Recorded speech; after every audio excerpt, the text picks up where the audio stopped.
Vanemuise teatris, nii palju kui ma nüüd mäletan, ei ole olnud korralikku suurt lavaskandaali peale Magi Grippenbergi tantsuetendus aastal 1918. Minu teada ei ole Vanemuise laval veel kedagi munade või tomatitega loobitud.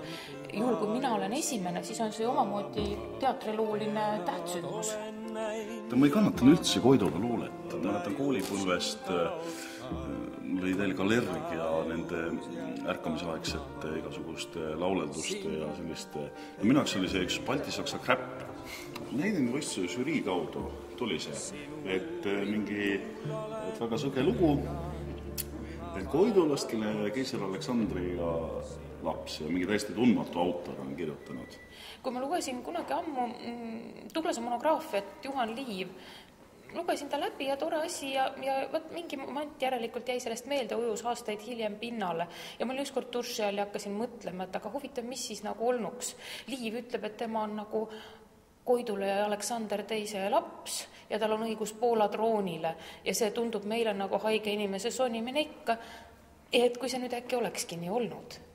Esimene üllatus oli see, et avastasin, et see on nagu päris näitemäng. Selle mõttes, et ta elab ja hingab ja tegelased on niivõrd lihast ja verest ja kõik on nii usutav. Tegemist on autoriga, kes valdab kogu seda kultuuri konteksti ja seda atmosfääri ja elu, mis tol ajal, meie keegi ei tea, mis me saame ainult toetada mingitele allikatele ja edasi, aga lugedes seda materjali, siis minu jaoks oli see äärmiselt veenev.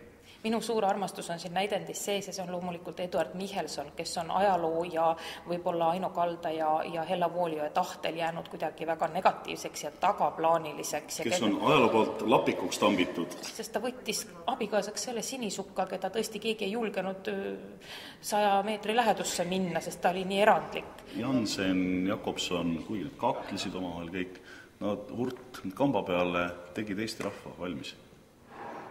Enne oli amorfne mass olemas, mida võis liigutada siia-sinna poole ja nemad lükkasid selle vankri veerema. Selles mõttes, et need protsessid on ääretult põnevad ja see mind huvitab.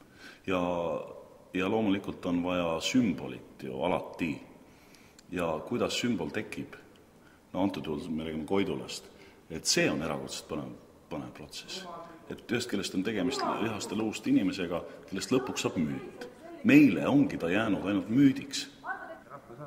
Müüt ongi järgi jäänud ja nüüd läbi selle tüki kõige muu hulgas me näeme ka inimest, naist.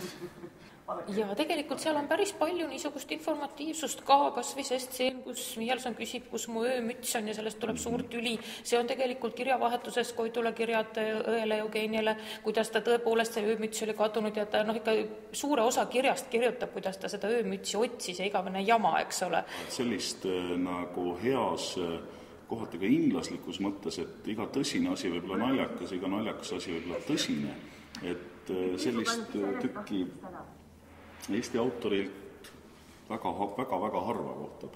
Ja Loonel on see balanss niivõrd olemuslikult hästi paigas, et ja mis põhiline, Eesti näitemängus hästi palju räägitakse ja suht vähe juhtub. Selles tükis kogu aeg juhtub.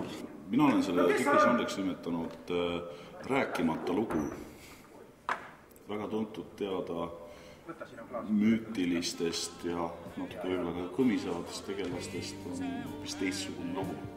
Kui meie üleilmastuvas maailmas meie noored meenutaksid taas, et seal 150-200 aastat tagasi sündisid ja elasid ka ühed noored inimesed ja tegid hästi palju. Ja täna me elame tegelikult nagu selle kamara peal, mille nemad juurisid ja juured sisse panid. Et kui neil tekiks ikka see isiklik suhe ja emotsionaalne suhe, et nad armastaksid kõiki neid inimesi, kes seal tükis on, kaasa arvatud keiser Aleksander teist, kes vabastas meid teorjusest, et siis oleb kohutavalt hästi.